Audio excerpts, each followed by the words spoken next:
The state 7-on-7 tournament was this weekend in College Station. We were both there. Love you, Pickle. We were all there. The whole gang was down there at the state 7-on-7 tournament. It was. Having a good time. We talked yesterday about vibes.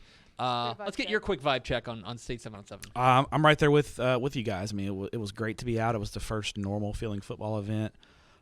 Everyone seemed to be really happy to be there, in a good mood, until the game started. Then, people get pissed, about various things, and, it's hot. And it is. People's patience start to run out. But overall, I think it was a great experience. The 7-on-7 board did a great job. Mm-hmm. I think the tournament will be even better next year. Obviously there was some disappointment with one of the main sponsors backing out there in March. It is what it is. But I think they'll work on doing something nice for the kids next year. But overall, I mean, everybody made lemonades out of lemons. They're like, hey, this sponsor's not here, but we didn't have any of this last year, so let's enjoy what we have. So, your quick take on the timing changes. I love it.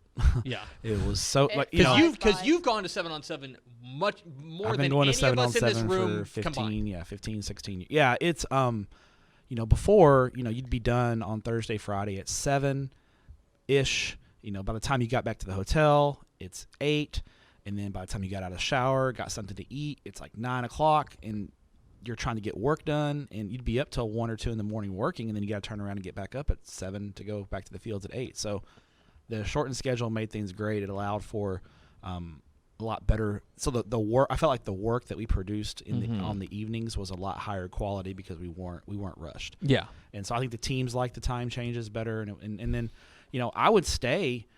Most of the time, I would stay Saturday night in College Station because Saturday was a long day. So you had 3 incredibly long days in a row, and I would just be wiped, and I just didn't want to drive back 3 hours back to Fort Worth. So I'd stay the extra night and get some work done and catch up on work. Didn't have to do that because we were done.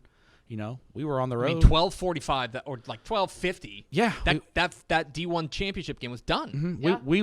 We had our golf carts put away, all of our stuff packed up. We were out of the park by 1:30, 1:35. I mean, at the latest. Yeah, for so sure. Love it. Yeah. Coach Houston, he didn't. I don't think he came up with it solo, but he was taking a lot of credit for it.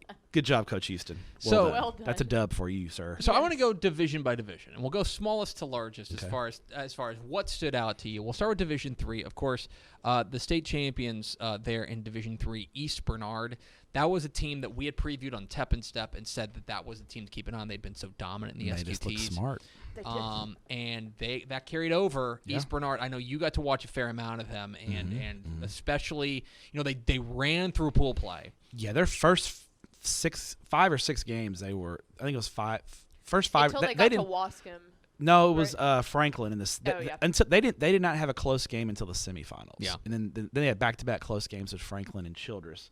But I saw them on Thursday, and they won like 41-0. I mean, they were clearly the best team out there in Division 3. There was no question about it. They were the most dominant team, and they did a great job. And I think, especially defensively, that's going to translate into the fall. So some other teams that impressed me, obviously East Bernard, they make it to the championship game. Childress was the runner-up. Childress looked great. That's a team.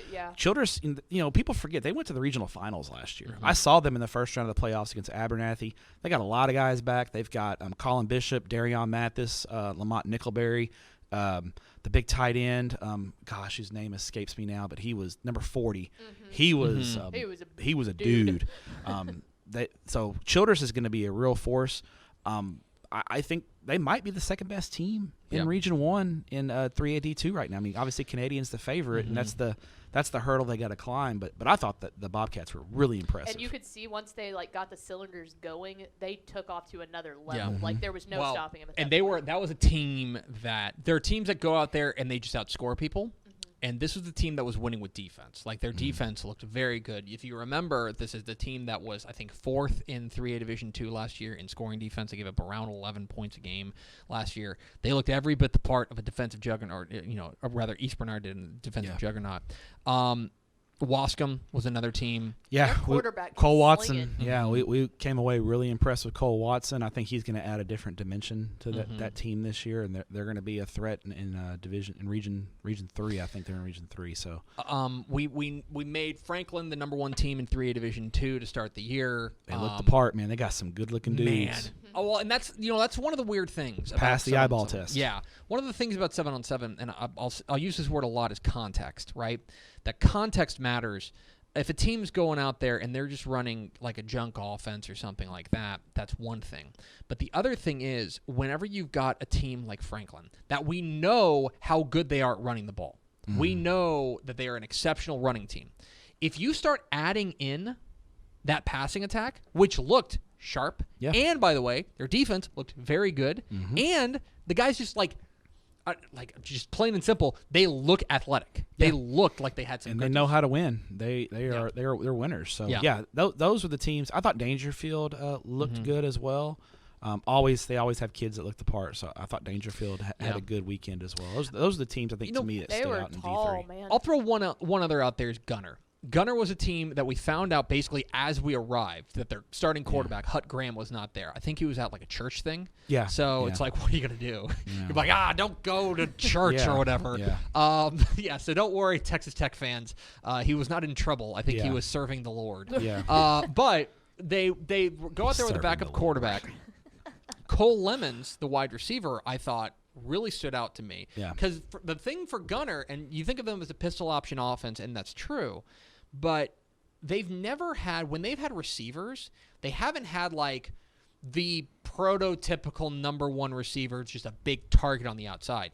Cole Lemons can be that guy. Yeah, he's a guy who can box people out and go win one-on-one battles and jump balls. And he's just as quick as the rest of the typical receivers that they have. So he'll add a different dimension because a lot of the times when Gunner has thrown, they've thrown to the short, shifty guys, who can make plays in space, where now they have this tall guy who they can throw the fade to every once in a while and take shots deep that will probably the opposing defenses are going to have to respect that and slide his safety over, and that's just going to take a guy out of the box, and it's going to make, I think, Gunner even more dangerous. So there's Division 3. You got anything else to say about Division 3? I think I covered it. Okay. So let's go to Division 2. Division 2, the state champions, Kaufman, they beat district rival Argyle in the title game. For Kaufman, I will say that because I covered the game for our website. I wrote the game story, so I was watching it very carefully. It looked very personal for Kaufman. They looked, when they were playing Argyle in that title game, a team that, plain and simple, in the fall took them to the woodshed. Yeah, right. Yeah. They whipped them up and down the field. They looked like this was an opportunity for us to show that this year is different. Obviously, 7-on-7 does not guarantee success in the fall. Yeah, those are different ball games, but they looked like they were playing with a chip on their shoulder. I thought that their quarterback, Clayman, I believe was his quarterback. Let's see, Derek Clayman.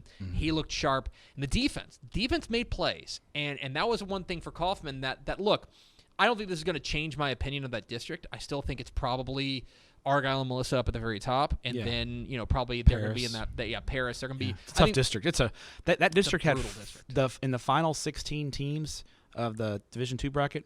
4 were in that. A quarter of the teams were from that district. And so I don't think that necessarily that's going to change my opinion, but I will say this: like Kaufman looked like a team that maybe can go out there and cause some trouble. Maybe they can go out there. And last year they lost to Melissa and Argyle by combined like 79 points. I think it's probably going to be a little bit different for Jeremy Burleson's squad. Kaufman's going to be a lot better this year. I think even if they finish in 4th place in district, I think they're still going to be a team that can win a playoff game or two. So that's a good thing when you have a potential 4th place team that can win multiple playoff games. The runner up was Argyle, and the thing about Argyle this year and I don't know if you got the same vibe. Defense solid as the day is long. That's not a surprise. That's what Argyle does. They reload on defense. The offense may not necessarily be as explosive as it was last year. They got to figure out a quarterback. I thought quarterback. They were cycling 2 in the title game. They had 2 different guys play. They just don't strike me right now as having, and it's a high bar to set. Right, they've had some dynamic playmakers in past years. I don't think they've got the dynamic playmakers out wide. Maybe they're there and they're just young. I think you're going to see an Argyle team that relies a little bit more on the run. We said it, a little more plotting this year, which they've won titles there. Yeah. So I don't think, and their offense is not. Their offense is a lot of reads and they take a lot of deep shots. They run a lot of option routes, and sometimes that doesn't always translate to 7-on-7 success as much. So for them to get to the title game is still solid. I mean, Argyle's Argyle, right? Yeah. They're the number 1 team in 4AD1. They're one of the favorites to win it all. They're going to be fine, and they had a good run going to the championship game. Speaking of 4A number 1s, we did get to see Carthage, and I mean, I don't know what you want to see from them, but you probably saw it. I mean, they looked excellent. They looked great on Thursday. Friday, that little shakier. I mean, lost in the round of 16, I believe, to Breckenridge. We were there watching that Breckenridge game. Carthage's offense, another team, their offense is not built for 7-on-7 success. So sometimes when they have a bad game, they'll lose to someone like Breckenridge at 7-on-7 because they're just going to they're going to run their offense. They're going to do what they do, and if sometimes they get a little sloppy. That happens in 7-on-7. Carthage will be fine.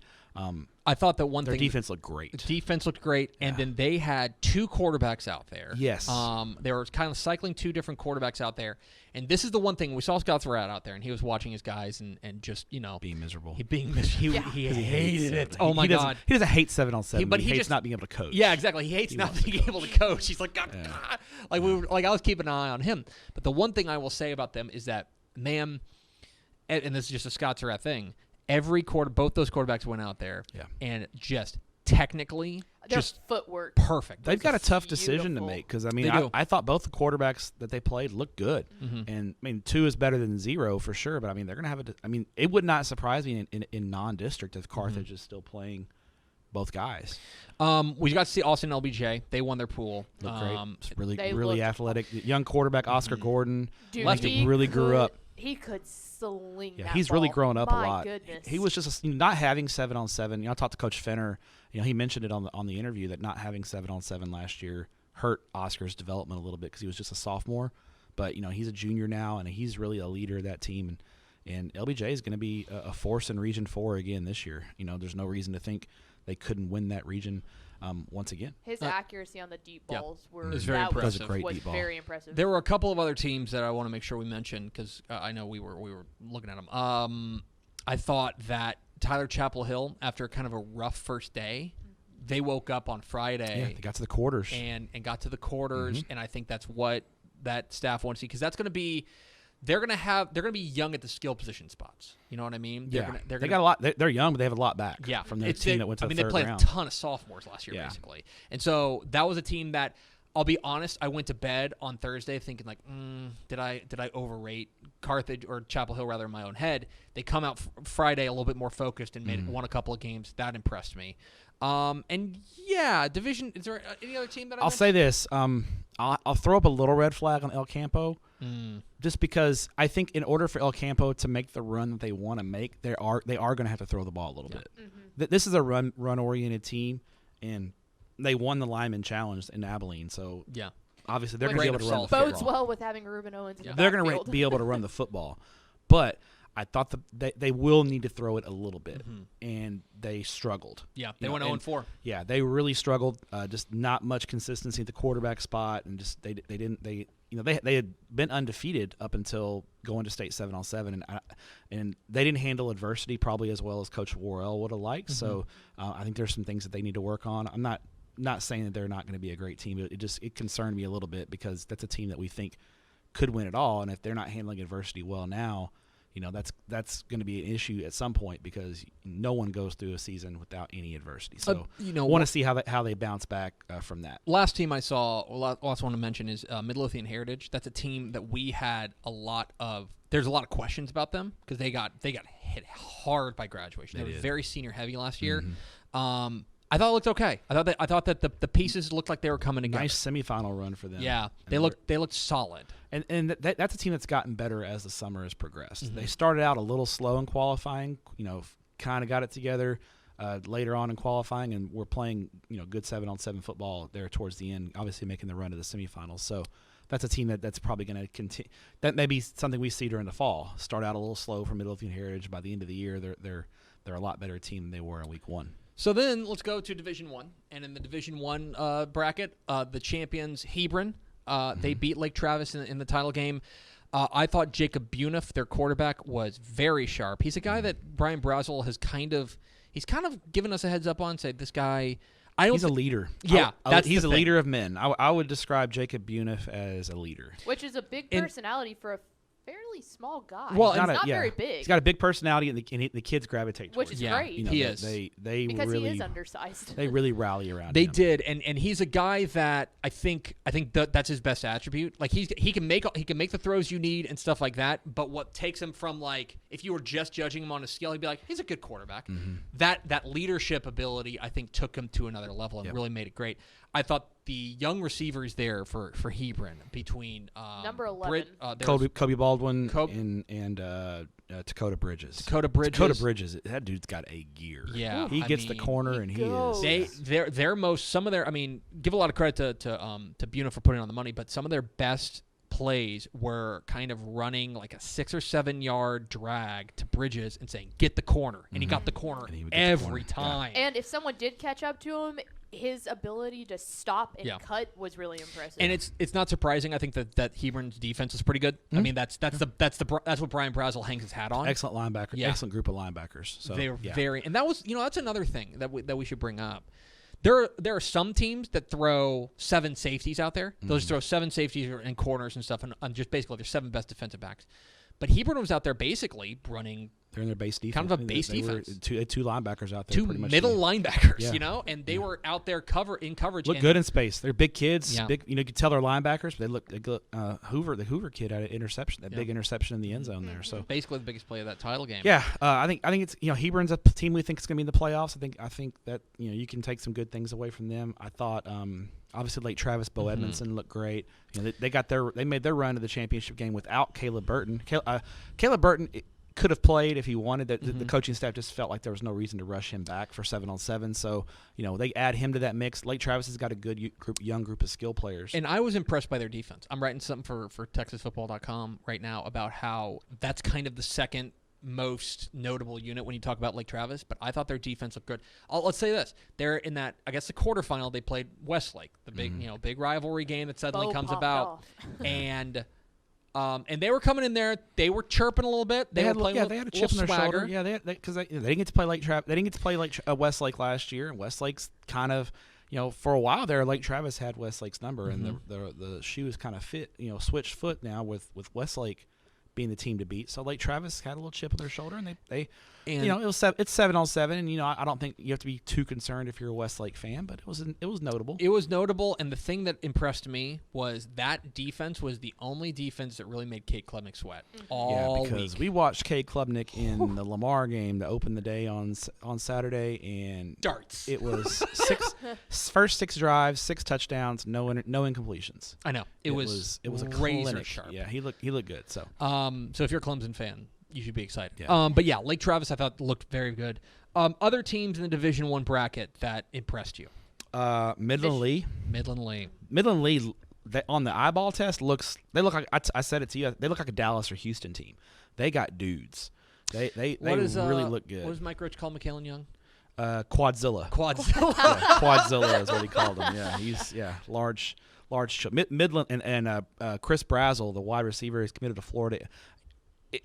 He's committed to Florida Atlantic. I'm sure Florida Atlantic's a great school, but if you're a Texas school and you're not going by Midland Lee or Midland Legacy here in a couple months to check him out, you're missing the boat because he went up and mossed some dude right when we pulled up to that field. That dude can play. Speaking of mossing, Matthew Golden at Klein Kane had a couple of plays that you're just like, okay, I see what TCU likes in him. Yeah, he's a star. I thought, Mission Vets made their great run. I think Coach Gilpin, those guys had a little bit of chip on their shoulder. They had a great run.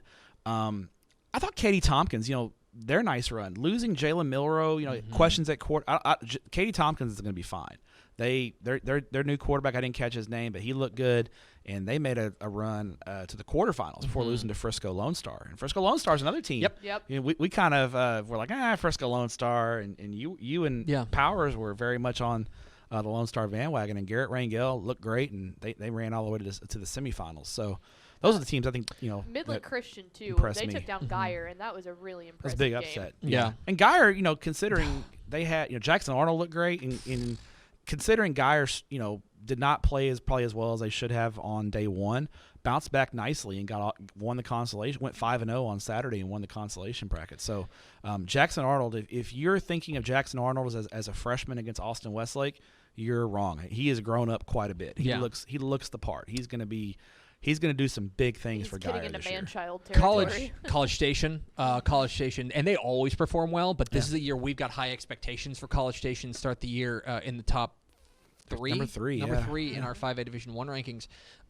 They look good. They look good. They've got playmakers. They've got guys who are out there. They can get lateral real quick. And the other thing, I thought their defense looked very fast, and that's going to be something that for and Jed Huff, the quarterback, looked very, very good. And for Steve Huff, that's 3-year starter, coach's kid at quarterback. They're going to be fine. They've got some swagger about them too. If you were standing by him on the sideline, like they get hyped, and it was really cool. Let me. Were there any teams you want to throw up a red flag on? You threw up a red flag a little bit earlier on El Campo. Yeah. No one really in Division I.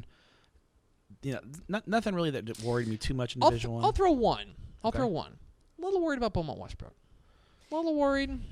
Yeah. They struggled. They struggled on Friday. 7-on-7 is not quite their game. But yeah, I mean, they didn't play as well as I would have liked for sure. I had a little higher expectation for Westbrook, but I wouldn't read a ton into that just because I know 7-on-7 is not really their. I mean, their quarterbacks are more dynamic runners and playmakers with their legs, and not being able to use that, I think, limits them a little bit. Yeah. So there you go. Did I miss anything? No, I think that covers it. I thought covers it from a 50,000-foot view. I thought it was a good football thing.